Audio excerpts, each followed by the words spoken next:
दौद दौद पवित्र बाइबल का वो कैरेक्टर है जिसकी ज़िंदगी से हम बहुत कुछ सीख सकते हैं। दौद को परमेश्वर के हृदय का इंसान कहा जाता है। He is man after God's own heart, मतलब कि परमेश्वर उससे बहुत प्यार करते थे। लेकिन दौद की ज़िंदगी में बहुत सारे उतार चढ़ाव आए, बहुत कुछ ऐसा हुआ जिससे कि हम विश्वासी, हम मसीही बहुत कुछ सीख सकते हैं। नाउ जो घटना हम आज इस वीडियो में देखने वाले हैं, इस मैसेज में देखने वाले हैं, वो है कि जब परमेश्वर सैमुएल को यसी के घर में भेजता है।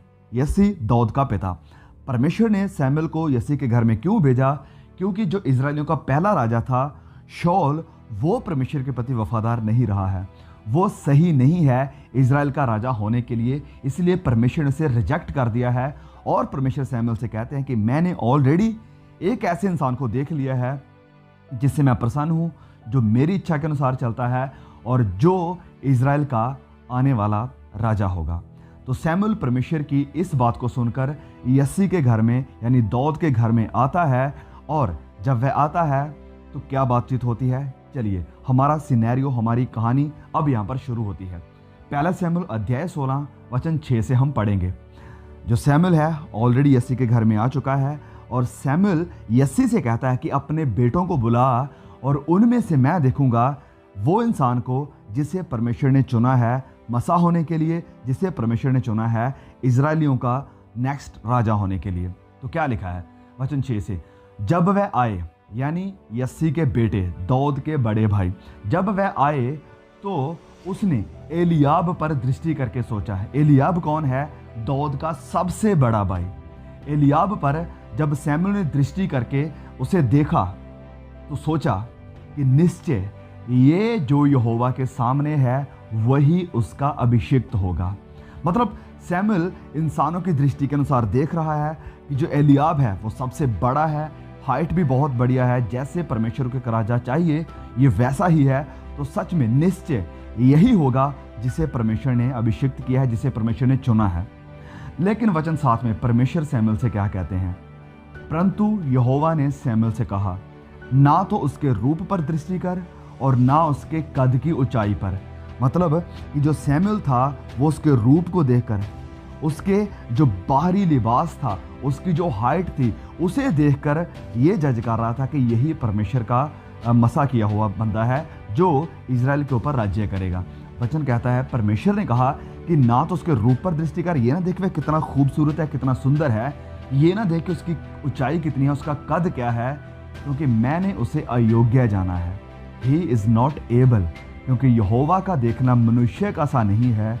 मनुष्य तो बाहर का रूप देखता है, परंतु यहोवा की दृष्टि मन पर रहती है। सैमुएल परमेश्वर का नबी था, यानी परमेश्वर का दास था।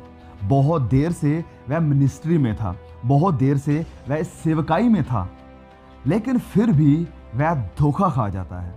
फिर भी वह धोखा खा गया कि ये सोचकर कि यही वो इंसान है जिसे परमेश्वर ने चुना है।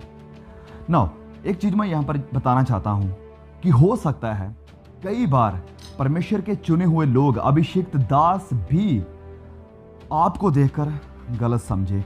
हो सकता है कई बार परमेश्वर के चुने हुए अभिषिक्त लोग भी धोखा खा जाएं, क्योंकि वह लोग बाहरी तौर पर देखेंगे, बाहरी तौर पर चीज़ों को जज करेंगे, लेकिन परमेश्वर इंसानों की तरह नहीं देखता है, जैसे परमेश्वर ने खुद कहा वचन 7 में। इसलिए अगर कोई परमेश्वर का दास आपको ये कहता है कि वेल आप सेवकाई नहीं कर सकते हैं, आप परमेश्वर का काम नहीं कर सकते हैं, आपकी ज़िंदगी में तो ये है, वो है, ऐसा है, वैसा है, तो प्लीज़ आप उन्हें सुनकर, उनकी बातों पर ध्यान देकर निराश मत हो जाइए, क्योंकि इंसान तो बाहरी तौर पर देख रहा है, लेकिन परमेश्वर आपके हृदय की, आपके दिल की सच्चाई को जानते हैं कि आप उसके प्रति वफादार हैं या नहीं है। आपकी प्रति यस, हमारे अगुओं के प्रति तो होनी चाहिए, इट्स एब्सोल्युटली ट्रू, लेकिन उससे भी ज़्यादा हमारी जो वफादारी है, हमारा जो अंदरूनी आत्मिक ज़िंदगी है, वो परमेश्वर के सामने बिल्कुल स्पष्ट और साफ होनी चाहिए। नाउ जब हम आगे पढ़ते हैं तो सीधे हम आते हैं वचन 10 में। तो 10 में लिखा है कि इस प्रकार यस्से ने अपने 7 पुत्रों को सैमुएल के सामने भेजा और सैमुएल यस्से से कहता गया, यहोवा ने इन्हें नहीं चुना है। नाउ ये जो यस्सी था, इसे पता था कि सैमुअल आ रहा है किसी मेरे बेटे को अभिषेक करने के लिए, उसे अगला राजा बनाने के लिए।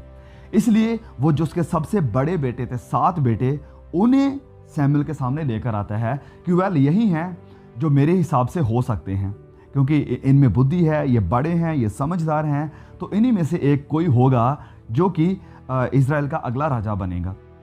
लेकिन यहोवा ने इन्हें नहीं चुना है। यहोवा ने इन 7 को, जिन्हें यस्सी सोच रहा था कि परमेश्वर ने चुना होगा, इन्हें नहीं चुना है। सैमुअल ने कहा कि इन सब को परमेश्वर ने, यहोवा ने नहीं चुना है। तब सैमुअल ने, जब ये सारे बेटे को देख लिया, सबसे बड़े बेटे एलियाब को देख लिया, जिससे सैमुअल ने सोचा था कि शायद यही होगा, जब यस्सी के सारे जो 7 बेटे थे, जो बड़े बेटे थे, जब उन्हें देख लिया गया, तो परमेश्वर ने इनमें से किसी को भी नहीं चुना था। फिर वचन 11 में लिखा है, तब सैमुअल यस्सी से कहता है कि क्या सब लड़के आ गए हैं? क्या यही तेरे बेटे हैं? क्योंकि परमेश्वर ने मुझे भेजा है और कहा है कि इसी घर में है, इसी परिवार में है जो आने वाला इज़राइल का राजा होगा। तो फिर अब मुझे ये बता कि क्या यही तेरे सारे बेटे हैं? क्या सब लड़के आ गए हैं? तो यस्सी क्या कहता है कि नहीं, छोटा तो रह गया, छोटा, सबसे छोटा। क्यों? क्योंकि उसे तो गिना ही नहीं गया था, वो तो गिनती में ही नहीं था कि वेल ये कैसे हो सकता है, ये तो सबसे छोटा है। और उसकी हम यहाँ पर एक चीज़ को देख सकते हैं कि घर में वैल्यू इतनी नहीं थी, घर में भी दाऊद की इतनी वैल्यू नहीं थी। क्योंकि जब हम आगे पढ़ते हैं, वचन में लिखा है कि जब यस्सी कहता है कि नहीं, छोटा तो रह गया, और वह भेड़ बकरियों को चरा रहा है, भेड़ बकरियों को चराने के लिए दाऊद बाहर गया हुआ है। देखिए, इतना बड़ा इवेंट घर में हो रहा है, इज़राइल का राजा बनने के लिए बेटे को अभिषेक किया जा रहा है, लेकिन इस प्रोग्राम में, इस सेरेमनी में, ये घर का छोटा बेटा नहीं है। इसे भेज दिया गया कि जा तू भेड़ बकरियां चरा। मतलब कि उसकी कोई वैल्यू नहीं है घर में भी। अगर उसकी घर में वैल्यू होती तो ये यस्सी कहता कि हाँ, इसको भी हम रखेंगे, क्या पता परमेश्वर इसे भी चुन ले, लेकिन वह तुच्छ था। यस्सी कहता है कि हाँ, छोटा तो रह गया। छोटा मतलब तुच्छ, ही इज नथिंग, उसे वो कैसे हो सकता है राजा, वो तो छोटा है। फिर वह कहता है कि वह भेड़ बकरियों को चरा रहा है, भेड़ बकरियों को, यानी वो जीरो है। तो एक चीज हम यहाँ पर देखते हैं कि ये जो इसका घराना था यस्सी का, ये इतना हाई फाई फैमिली नहीं है, बहुत बड़े अमीर लोग नहीं है। क्योंकि अगर ये बहुत अमीर लोग होते तो अमीर लोग जो होते थे उस वक्त में, वह अपनी भेड़ें खुद नहीं चराया करते थे, उनके नौकर होते थे, लोग होते थे जो उनकी भेड़ बकरियों की सब चीज़ों की टेक केयर करते थे। लेकिन यहाँ पर हम देख सकते हैं कि ये लोग खुद अपनी भेड़ बकरियों को चरा रहे हैं, ये खुद अपने सारी इन चीज़ों की टेक केयर कर रहे हैं। तो इसका मतलब हम ये देखते हैं कि ये फैमिली इतनी बड़ी फैमिली नहीं है। दूसरी बात कि दाऊद की अपने घर में भी इतनी वैल्यू नहीं है, बाहरी तौर से वो इस योग्य नहीं है कि राजा बने, क्योंकि वह छोटा है, वह एक साधारण सा बालक है, भेड़ बकरियों को चराने वाला है।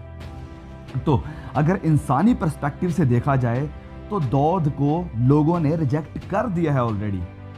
घर में एक राजा को अभिषेक किया जा रहा है, लेकिन दाऊद को बाहर भेज दिया गया है काम के लिए। अब मैं यहाँ पर कहना चाहता हूँ कि देखिए, हो सकता है कि जब आप परमेश्वर का काम करना चाहते हैं, जब आप खुदा की सेवकाई को करना चाहते हैं, जब आप परमेश्वर के लिए एक आत्मा को भी बचाना चाहते हैं, तो हो सकता है कि शायद आपका पास्टर, आपका अगुआ ही आपको कहे कि वेल आप इस योग्य नहीं है, आपको पहले अपने आप को तैयार करना होगा, बाइबल स्टडी के लिए जाना होगा, आपको हमारे पास आकर ये करना होगा, वह करना होगा, तैयार होना होगा। यस, तैयारी जरूरी है, बहुत ज़रूरी है। I am not rejecting it, मैं इसे रिजेक्ट नहीं कर रहा हूँ, इनकार नहीं कर रहा हूँ।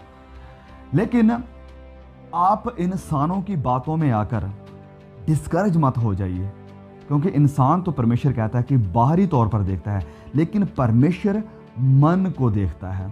यहोवा की दृष्टि मन पर रहती है कि आपका मन, आप अंदरूनी तौर पर परमेश्वर के प्रति वफादार हैं या नहीं हैं, उसके साथ सही है या नहीं, आपका रिश्ता खुदा के साथ सही है या नहीं है। ये परमेश्वर के लिए सबसे ज़रूरी है, और ये परमेश्वर की नज़रों में सबसे बड़ी बात है जो मायने रखती है।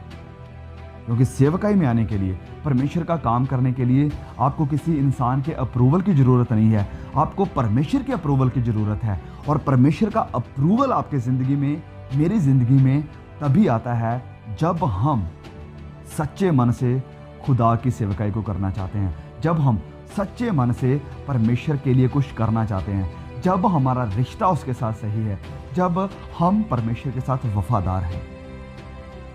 दाऊद को उसके अपने घर वाले भी कुछ नहीं समझते थे। दाऊद के घर वाले भी उसे तुच्छ जानते थे। ना हो सकता है आपके परिवार वाले, आपके रिश्तेदार, आपके भाई, आपके दोस्त जो आपके बहुत करीब हैं, वो भी ये सोचे कि वेल ये बंदा तो ऐसा लायक नहीं है, इसने ना तो बाइबल स्टडी की है, ना इसे इंग्लिश आती है, ना इसे बाइबल की इतनी नॉलेज है, ना इसे इतना ज्ञान है, तो ये कैसे सेवकाई कर पाएगा। देखिए, नहीं, इन सब चीज़ों को लेकर डिस्करेज मत होइए कि मेरे पास ये नहीं है, मेरे पास वो नहीं है। परमेश्वर आपके मन पर दृष्टि करता है, परमेश्वर आपके मन को देखता है, क्या आप उसके साथ वफादार हैं। परमेश्वर के लिए काम करने की जो सबसे बड़ी योग्यता है वो बाइबल स्टडी नहीं है, वो आपकी हेड नॉलेज नहीं है, वो आप कितने अमीर हैं ये नहीं है। परमेश्वर के लिए काम करने की जो मेन क्वालिफिकेशन परमेश्वर चाहते हैं वो ये है कि क्या आपका मन शुद्ध है, क्या आपका मन परमेश्वर के साथ है, क्या आप खुदा के साथ वफादार हैं। दाऊद जो कि भेड़ बकरियों को चराने वाला था, जिसे तुच्छ जाना गया परिवार के द्वारा, जिसे कहा गया कि वह तो छोटा है, भेड़ बकरियां चरा रहा है, उसे परमेश्वर ने चुना था, परमेश्वर ने उसे देखा था, परमेश्वर ने उसकी मन की सच्चाई को देखा था, परमेश्वर ने उसकी वफादारी को देखा था। वह भेड़ बकरियों को चराने वाला था, वह एक आम इंसान था, लेकिन परमेश्वर ने इस निर्बल को, इस छोटे से बच्चे को चुना जो कि भेड़ बकरियों को चराने वाला है, कि उसकी सेवकाई करे, कि उसके लोगों के लिए तैयार हो, खड़ा हो और इज़राइल का राजा बने। जब हम आते हैं पहला कुरिन्थियों अध्याय 1:27 में, तो यहाँ पर भी हमें ऐसी ही एक चीज़ देखने को मिलती है अगर हम परमेश्वर के लिए कुछ करना चाहते हैं। तो पौलुस कहते हैं कि परंतु परमेश्वर ने जगत के मूर्खों को चुन लिया है। जगत के मूर्खों को, जो दूसरों को लगता है कि मूर्ख हैं, छोटे हैं, तुच्छ हैं, परमेश्वर ने उनको चुन लिया है। परमेश्वर ने मूर्खों को चुन लिया कि ज्ञानवानों को लज्जित करें, और परमेश्वर ने जगत के निर्बलों को, निर्बल जो कितने ताकतवर नहीं है, उन्हें चुन लिया है कि बलवानों को लज्जित करे। और परमेश्वर ने जगत के नीचों को, तुच्छों को, वरन जो है भी नहीं उनको भी चुन लिया है कि उन्हें जो है व्यर्थ ठहराए। तो परमेश्वर का चुनना इंसानों के चुनने के जैसा नहीं है। परमेश्वर की दृष्टि इंसानों की दृष्टि नहीं है। परमेश्वर का देखना इंसानों के देखने जैसा नहीं है। इंसान तो बाहरी तौर पर देखता है, लेकिन परमेश्वर वचन में लिखा है कि मन को देखता है, वह आपकी वफादारी को देखता है। परमेश्वर ने दाऊद को, जो कि सबसे घर में छोटा था, जिसे कि घर वालों ने भी रिजेक्ट कर दिया था, जो कि भेज दिया गया था भेड़ बकरियों को चराने के लिए, उसे परमेश्वर ने चुन लिया है। वचन 12 में लिखा है, तब वह उसे बुलाकर भीतर ले आया, दाऊद को अंदर लाया गया। उसके तो लाली झलकती थी और उसकी आंखें सुंदर और उसका रूप सुडौल था। तब यहोवा ने कहा, उठकर इसका अभिषेक कर। यही है, इस बात पर ध्यान दीजिए, यही है वो। देखिए, परमेश्वर ने उन सभी सातों को, जो कि इंसानों की नज़र में थे, इस योग्य थे कि राजे बने, बादशाह बने इज़राइल के, लेकिन परमेश्वर ने इन सातों को रिजेक्ट कर दिया। इन सातों को कहा कि नहीं, ये लोग नहीं हैं जो मेरे लिए खड़े होंगे। लेकिन परमेश्वर ने उसे चुना जो उस घर में सबसे छोटा था, जो कि भेड़ बकरियों को चुराने वाला था। उसे परमेश्वर ने चुना। क्यों परमेश्वर ने चुना? क्योंकि परमेश्वर ने उसके मन को देखा था। परमेश्वर ने उसके मन के ऊपर दृष्टि की थी, नज़र की थी। परमेश्वर ने उसकी वफादारी को देखा था। जब हम 13:14 में पढ़ते हैं, तो अभी नहीं है कि परमेश्वर ने इसे चुना है, परमेश्वर ने इसे पहले ही चुन लिया था।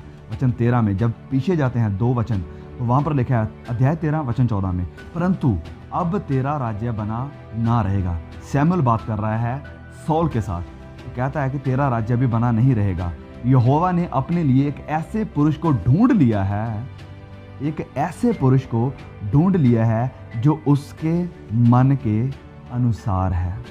परमेश्वर ने ढूंढ लिया था, पहले ही परमेश्वर ने देख लिया था कि जो परमेश्वर के साथ वफादार है वो इंसान जो परमेश्वर के मन के अनुसार है। और वो कौन था? वो था दाऊद। जब हम आगे आ जाते हैं अध्याय 16 में, तो यहाँ पर हमें देखने को मिलता है, वचन में लिखा है कि यही है जो मेरे मन के अनुसार है। सो फाइनली मैं ये कहना चाहता हूँ कि देखिए, परमेश्वर को आपकी बाहरी क्वालिफिकेशन की इतनी चिंता नहीं है। परमेश्वर को आपकी ये चिंता नहीं है कि आपके पास कितना पैसा है। परमेश्वर को ये चिंता नहीं है कि आपकी हाइट कितनी है, आप बड़े हैं या छोटे हैं। परमेश्वर ये सब चीज़ों को देखकर आपको अपने राज्य के लिए खड़ा नहीं करेगा। एक चीज़ जो परमेश्वर हमारी ज़िंदगी से चाहता है, अगर हम उसके लिए काम करना चाहते हैं, तो वो है मन की सच्चाई, वो है परमेश्वर के प्रति वफादारी, वो है कि क्या हम परमेश्वर के मन के इंसान हैं। क्या हम वही हैं जिसे परमेश्वर देख के कहे कि यही है जो मेरे मन के अनुसार चलता है। इंसान हमें रिजेक्ट कर सकते हैं, लेकिन परमेश्वर हमें सिलेक्ट करेंगे हमारे मन की सच्चाई को देखकर।